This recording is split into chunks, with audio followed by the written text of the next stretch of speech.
사도행전 13장의 말씀은요, 바로 사도행전 1장 8절에서 말씀한 바대로 이루어지는 일들이 나타나게 되죠.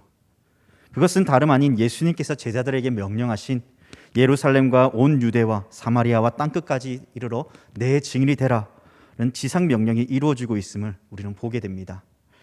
이제 복음은 유대인들에게 뿐만 아니라 이방인에게까지 전해지며 이방 전도를 시작으로 세계를 향해 이 복음은 전파되어 뻗어나가게 될 것입니다. 이 일을 위해 안디옥 교회에 선지자들과 교사들이 많이 있었지만은 특별히 성령님께서는 그 중에 바나바와 사울을 세워 실루기아에 내려가 회당에 복음을 전하도록 하십니다. 그리고 구브로에 복음을 전하게 하시죠. 하지만 하나님의 역사는요, 인간이 이해할 수 없는 방식으로 그 역사를 이루어 가십니다. 어떻게 이루어 가십니까? 그 복음의 시작점을 바로 하나님이 알지 못하는 총독 서기오 바울과 또한 유대인 거짓 마술사인 바 예수라는 사람과 만나게 함으로써 거짓을 행하는 그로 하여금 거짓과 악독함이 넘치는 유대인 거짓 마술사의 그 눈을 얼마 동안 어둡게 하였고, 이방인이자 총독인 서기오 바울은 그 나타난 이적을 바라보고 12절에 믿어 주의 말씀의 가르침을 놀랍게 여기게 됩니다. 여기서 우리가 주목해야 될 점은 유대인 거짓 마술사에게는 눈이 어두워졌다는 것과 반대로 예수님을 알지 못하는 이방인 서기오 바울은 그 가르침을 놀랍게 여기게 되었다는 것입니다. 다시 말해 유대인들이 그토록 자랑하던 그 아브라함의 자손이라고 말하며 구원받은 자라고 착각하며 살아갔던 자들과 그들은 여전히 복음에 대하여 듣지 않고 눈이 가려져 있음을 우리는 보게 되는 것이죠. 하나님은 이방인들을 택하시어 예수 그리스도의 그 복음이 그들 마음 가운데 새겨지며 복음의 처석이 되도록 이방 사람들에게도 증거될 것임을 우리에게 보여주는 것입니다. 하나님께서는요, 그들이 이방의 빛이 되어 하나님을 알지 못하는 자들에게 하나님이 누구이신지, 그리고 예수 그리스도가 누구이신지, 또한 예수 그리스도를 믿고 그분을 향해 회개하며 돌아와 그 복음의 말씀 안에 들어와 구원받은 자의 모습을 살아가도록 우리에게 이끌어주고 있습니다. 하나님을 알지 못하는 자들이 그 빛을 발견하도록 주님께로 돌아와 하나님의 백성으로 살아가도록 그 이끈 사명을 다시금 회복하도록 이방인을 불러 그 뜻을 펼쳐 나아가고 계십니다. 그러나 우리가 너무나 잘 알고 있는 사실은요, 어둠에 머무르기 좋아하는 자들은 빛을 싫어한다는 것입니다. 자신의 민낯이 비추어지는 것을 원하지 않죠. 심지어 우리를 대적하는 원수들은 언제나 이 복음이 증거되어지는 곳에, 그 빛된 말씀이 증거되어지는 곳에 나타나지 못하도록 막아서고 있습니다. 그것을 오늘 우리가 읽은 본문 42절과 52절 말씀을 통해 바라보게 되죠. 그들은 같은 하나님의 백성임에도 불구하고 이 복음을 막아섭니다. 왜입니까? 그들에게 예수님은 수치의 상징이며 그 사명을 온전히 발견하도록 이끄시는 분임에도 불구하고 그들은 예수님을 버렸기 때문입니다. 그 잃어버린 자들을 찾아 이제 하나님께서는 회복해 하시며 다시금 하나님의 백성의 사명이 무엇인지를 오늘 본문을 통해 우리에게 알려주고 계십니다. 그 사명이 무엇입니까? 바로 오늘 말씀 제목처럼 47절 하반절의 말씀에 내가 너를 이방의 빛으로 삼아 너를 땅끝까지 구원하게 하리라. 이 사명은 이미 아브라함을 통해 선포되어졌습니다. 창세기 12장을 통해 땅을 보여주시며 그 땅으로 가라 하시고 그로 말미암아 큰 민족을 이루고 복을 주며 창대케 하시며 복의 근원이 되게 하셨다고 주님은 말씀하셨습니다. 땅의 모든 족속이 너로 말미암아 복을 얻을 것이라고 하나님은 말씀하시죠. 다시 말해 아브라함을 통해 모든 족속이 복을 얻을 것이라는 그 하나님의 말씀은 그 아브라함의 명령을 지키며 나아갈 때 하나님께서는 이 열방의 모든 민족들이 그 빛을 발견하고 구원받은 자의 삶으로 돌아오게 될 것임을 말씀해 주고 있는 것입니다. 저희들을 죄와 사망에서 구원하시기 위하여 예수님께서는 이 땅에 오셨습니다. 사망의 권세 곧 어둠에서 그 빛을 비추어 참된 희망의 빛이 무엇인지 발견하도록 우리를 사명자로 불러 세우셨습니다. 우리는 이 사명을 오늘 말씀을 통해 다시 회복해야 됩니다. 세상 사람들과 같이 시기하고 질투하며 서로 미워하고 자신의 유익을 구하는 것이 아니라 그리스도의 복음의 사명을 우리가 회복함으로 말미암아 다시금 하나님의 말씀을 들고 세상을 향해 나아가며 빛된 그리스도인의 모습으로서 하나님을 알지 못하는 저들에게 하나님이 누구신지, 예수 그리스도가 누구이신지, 그분을 믿음으로 어떠한 복이 주어지는가를 우리는 전해야 됩니다. 사명이라고 하는데 우리는 과연 이 사명이 누구로부터 왔으며 누구의 뜻인지에 대해 명확히 또한 알 필요가 있겠죠. 왜냐하면 이러한 사명을 받았음에도 불구하고 누구로부터 그 사명이 온지 우리가 알 수 없다면 우리는 사명의 의미가 무엇인지 무색하게 되어지고 분명한 목적 의식을 잃어버린 채 살아갈 것이기 때문입니다. 먼저 누가 나를 이방의 빛으로 삼기를 원하신다라고 성경은 말하고 있습니까? 본문 47절 말씀입니다. 주께서 이같이 우리에게 명하시되 나를 이방의 빛으로 삼기를 원하신다라고 말씀합니다. 성경은 분명 우리에게 말씀하고 증언합니다. 예수님께서 이 일의 주체자이시고 우리에게 명령하셨다라고 말이죠. 본문에서는 예수님께서 우리에게 명하셨다고 합니다. 여기서 명령하다는 본래의 뜻은 명령하다, 지시하다, 위임하다라는 뜻을 가지고 있습니다. 다시 말해 이 말은 하나님의 자녀라면 어느 누구라도 이 말씀에 순종해야 하는 것입니다. 이것은 반드시 지켜져야 될 의무입니다. 대한민국의 국민이라면 당연히 국민으로서의 의무가 있습니다. 무엇입니까? 국방의 의무와 납세의 의무, 교육의 의무, 근로의 의무가 있죠. 이것을 지키지 않으면 국민으로서의 기본 의무를 준행하지 못하는 것입니다. 우리는 국민의 의무보다 더 귀한 하나님의 나라의 백성의 의무가 있습니다. 그것이 바로 이방의 빛이 되어 그들에게 하나님의 나라가 무엇인지, 진정한 백성의 삶이 무엇인지 보여주어야 되고 또한 구원을 베풀어야 되는 것이죠. 그래서 이 말씀의 모토가 되는 이사야 49장 6절 말씀을 제가 한번 읽어드리겠습니다. 그가 이르시되 내가 나의 종이 되어 야곱의 지파들을 일으키며 이스라엘 중에 보존된 자를 돌아오게 할 것은 매우 쉬운 일이라. 내가 또 너를 이방의 빛으로 삼아 나의 구원을 베풀어서 땅끝까지 이르게 하리라. 하나님께서 이 사명을 이스라엘에게 주셨지만 그들은 그 사명을 잃어버렸습니다. 이방의 빛이 되어지 못하였고 같은 민족 안에서 전쟁과 전쟁이 끊이지 않았으며 결국 이 일로 인해 그 나라는 하나님의 진노를 받아야 했죠. 이 사명을 잃어버림으로 분쟁과 전쟁이 그 나라 가운데 가득했습니다. 그러므로 하나님께서는 이방의 빛으로 삼기를 원하셨다고 말씀합니다.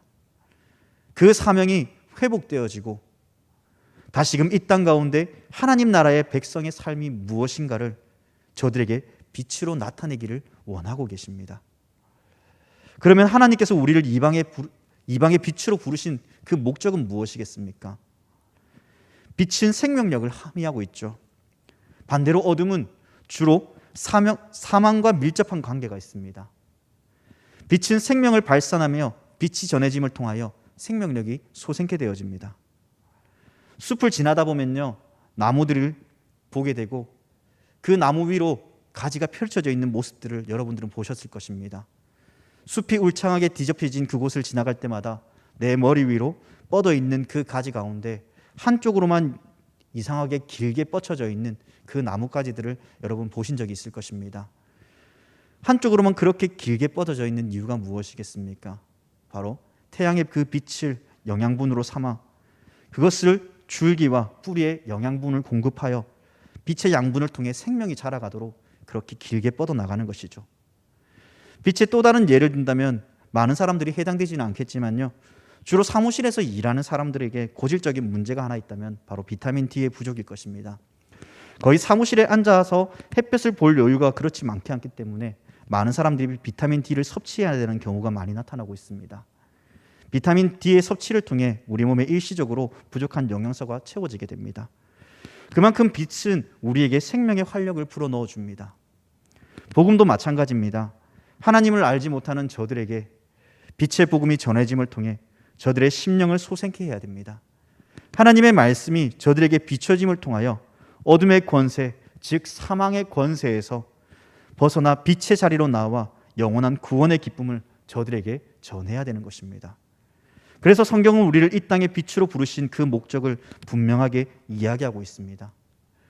우리를 빛으로 부르신 그 목적을 성경을 통해 살펴보겠습니다. 이사야 42장 6절 말씀에 하나님께서 이사야를 통해 이렇게 말씀하시죠.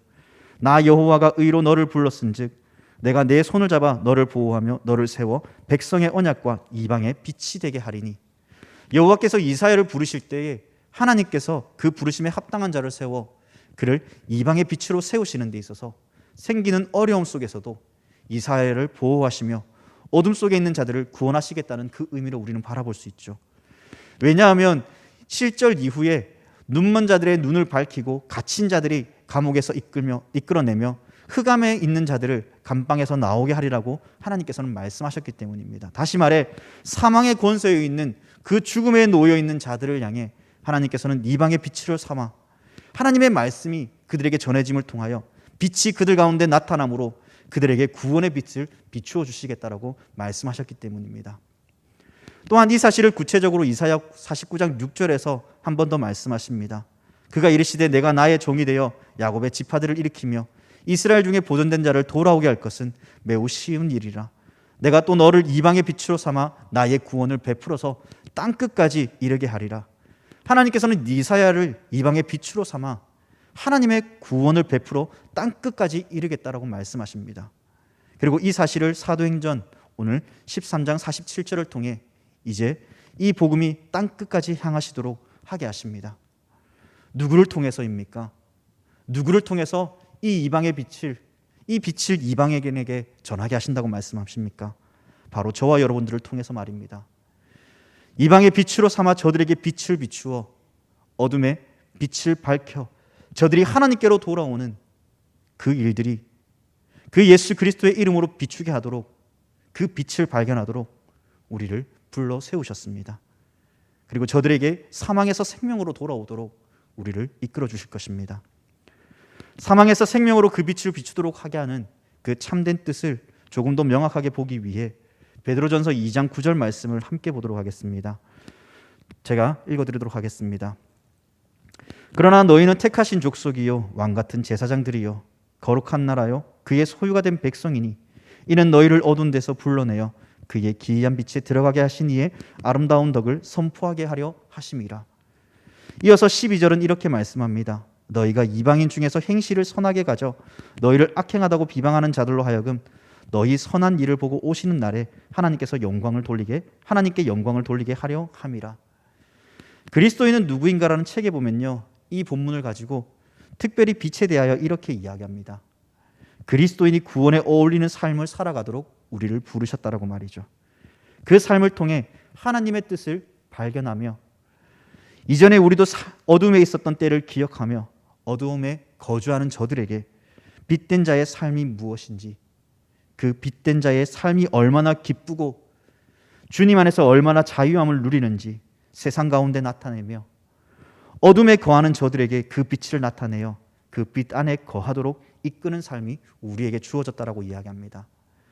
다시 말해 빛된 자의 삶은 하나님의 덕을 선포하며 선한 행실을 나타내 보이며 세상이 이것을 가치 있다고 이야기하며 저지른 악행 가운데서도 그것이 선이 아님을 알려주는 삶, 곧 그것이 정의라고 생각하는 것에서 벗어나 진정한 자유와 구원의 기쁨이 있는 그 은혜들을 세상에서 살 때, 또한 누리며 살아갈 때 그 죽음에서 머무는 자들에게 그리스도의 빛을 비추어 진정한 자유와 기쁨 그리고 구원의 참 소망이 누구이신가를 알려주어야 된다는 것입니다.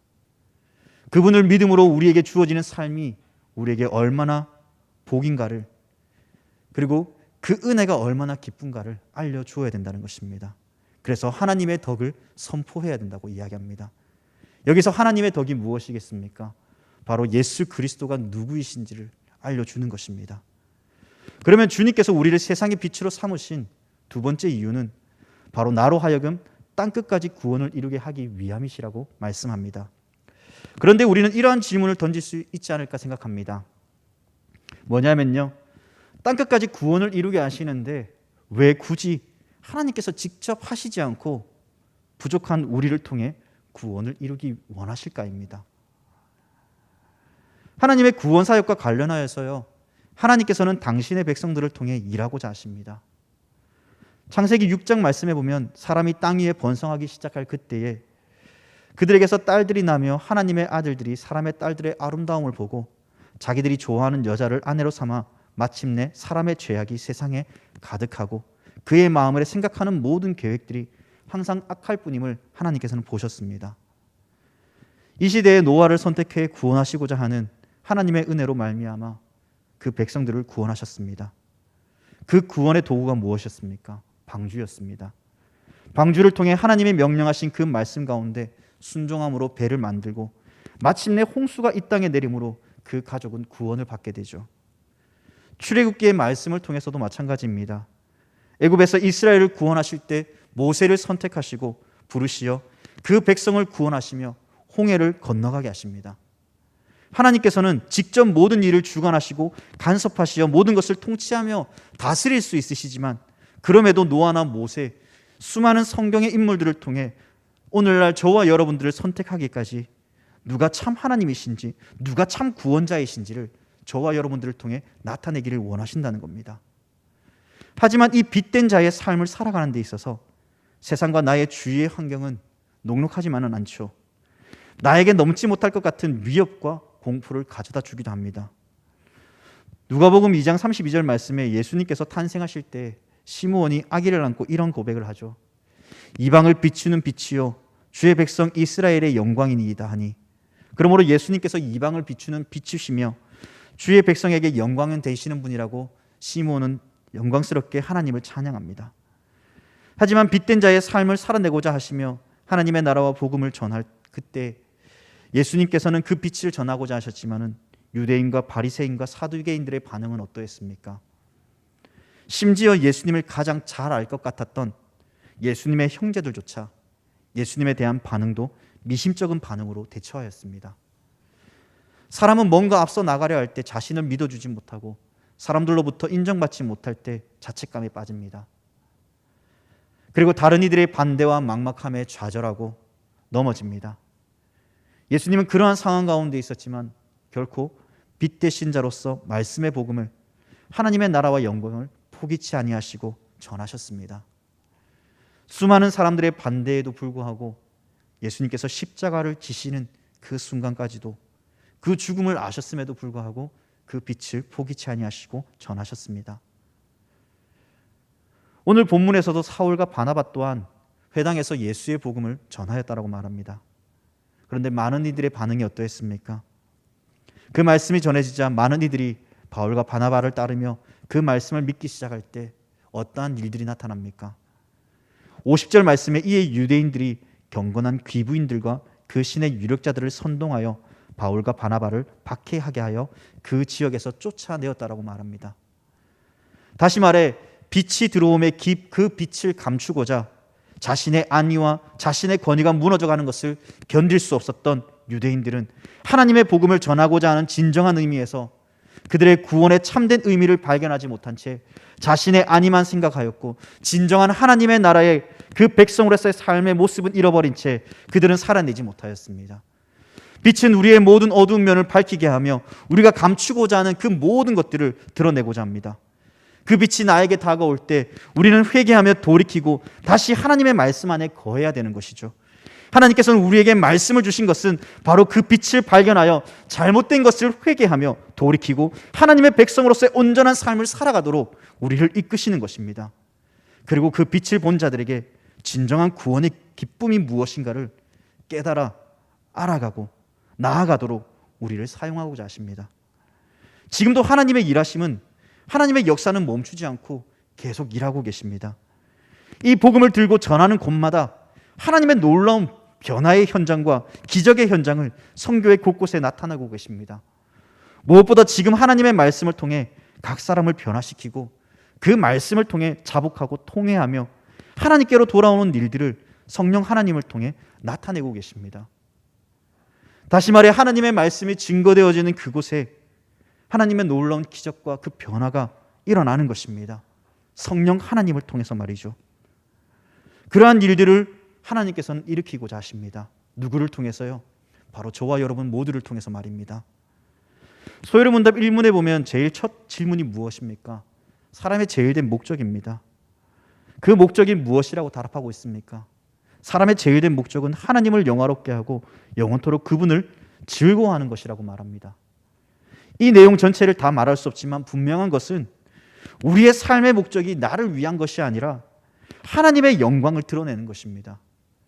그리고 나를 통해 일하시며 인도하시는 하나님을 세상 가운데 드러내며 하나님을 찬양하며 하나님을 알지 못하는 많은 이들이 하나님을 알 수 있도록 나를 통해 나타내고자 하십니다. 그러므로 세상 가운데 우리를 빛으로 부르신 목적은 바로 나를 통해 하나님의 영광을 나타내기 원하심 위함이십니다. 우리는 그러한 존재로 지음받았습니다. 그 삶을 우리는 지금 살아내고 있는지 우리 자신 스스로를 한번 돌아봤으면 좋겠습니다. 마지막으로 나를 세상의 빛으로 부르신 것은 이 일을 통해 하나님께서 나의 삶의 영역 가운데 하나님의 뜻을 나타내고자 하십니다. 48절 말씀입니다. 이방인들이 듣고 기뻐하여 하나님의 말씀을 찬송하며 영생을 주시기로 작정된 데는 다 믿더라. 그리고 52절은 무엇이라고 말씀합니까? 제자들은 기쁨과 성령이 충만하니라. 복음이 들어가면요, 참 놀라운 변화들이 나타나는 것 같습니다. 저에게 유년 시절 교회 가는 목적이 하나 있었습니다. 그것은요, 바로 달란트를 받기 위해서였습니다. 저때 당시에 자전거가 너무 귀했던 것 같아요. 그런데 교회에서 자전거를 준다고 하니까요, 200달란트를 모아오면 자전거를 준답니다. 그래서 교회도 알지 못하는 저는요, 주일날 새벽 기도에 가서 열심히 듣고 집에 왔다가 다시 교회 갔다가 그렇게 달란트를 모았는데 190달란트를 모아서 결국 못 받았습니다. 네, 그렇게 그 목적을 가지고 저는 교회를 열심히 다녔습니다. 분명한 것은 이렇게 유년 시절 교회를 나갔지만은 그냥 교회 가는 것이 그냥 단순히 재밌고 즐겁고 그냥 그 속에서 노는 게 목적이었습니다. 어느 순간 믿음이 자라가고 복음이 무엇인지 알게 되니까요, 저의 안에 있는 자유함이 느껴지기 시작했고 이로 인해 제 안에 기쁨이 넘치기 시작했습니다. 그 기쁨은 곧 찬송이 되어 저의 입술을 열어 하나님을 찬송하는 계기가 되었던 것이죠. 그것을 우리는 늘 누리며 살아갑니다. 말씀이 주는 참된 유익과 그 기쁨을, 그리고 그 은혜를 말이죠. 그 기쁨과 감사의 표현을 우리의 입술을 열어 하나님을 찬송하며 때론 감격하고 기뻐하며 참 자유와 은혜를 우리는 마음껏 누리며 지금 우리는 살아가고 있습니다. 그러나 이방인들은 어떻습니까? 하나님을 알지 못하는 자들은 어떻습니까? 그 자유와 기쁨을 누리지 못한 채 살아가고 있습니다. 이방인들에게도 마찬가지였습니다. 오늘 본문에서뿐 아니라 이방인들에게도 동일한 은혜가 주어졌다라고 말합니다. 유대인들이 이방인처럼 여겼던 사마리아 성에 빌립이 내려가 복음을 전하였을 때 그 성에 기쁨이 가득하였습니다. 베드로가 오순절날 성령이 충만하여 하나님의 말씀 곧 예수 그리스도에 대하여 말씀을 전하자 이날 믿는 자의 사람의 수가 3,000명이 되었다라고 이야기합니다. 어둠에 머물렀던 자들이 진정한 빛 대신 예수 그리스도를 발견하자 그곳에는 회복의 역사가 일어났습니다. 예수님께서 나를 세상의 빛으로 부르셨습니다. 세상의 빛으로 부르신 것은 어둠의 권세, 곧 사망의 권세에 묶여있던 저들에게 빛을 비추어 예수 그리스도만이 참된 길이요 진리 되심을 선포하게 하는 것입니다. 또한 그들에게 참된 자유와 그 기쁨을 누리도록, 함께 그 기쁨을 누리도록 우리를 부르셨습니다. 그 일은 곧 성령 하나님께서 그 사람의 마음을 감동케 하시며 회복의 역사와 은혜를 베푸실 것입니다. 우리는 누가 구원받은 자인지, 누가 선택받은 자인지 알 수 없습니다. 그럼에도 불구하고 우리는 이 빛을 전해야 됩니다. 그들이 빛을 발견하도록 해야 됩니다. 나를 세상의 빛으로 부르신 것은 이 땅 가운데 예수 그리스도의 삶의 모습을 닮아감을 통해 빛된 자녀로서의 하나님의 덕을 선포하며 믿지 않는 저들에게서 예수 그리스도만이 참된 빛이심을, 희망의 빛이심을 그들이 발견하도록 우리가 이 땅을 살아가는 동안 우리가 그 삶을 나타내도록 우리를 부르신 것입니다. 말씀을 정리하겠습니다. 하나님의 뜻이 이 땅 가운데 임하기를 원하십니다. 믿는 자들이 하나님께 나와 하나님의 영광을 찬양하며 예배하기를 원하십니다. 그 삶을 위해 우리는 이 땅에 부르심을 받았습니다. 우리는 지금 그 삶을 살아가고 있습니까?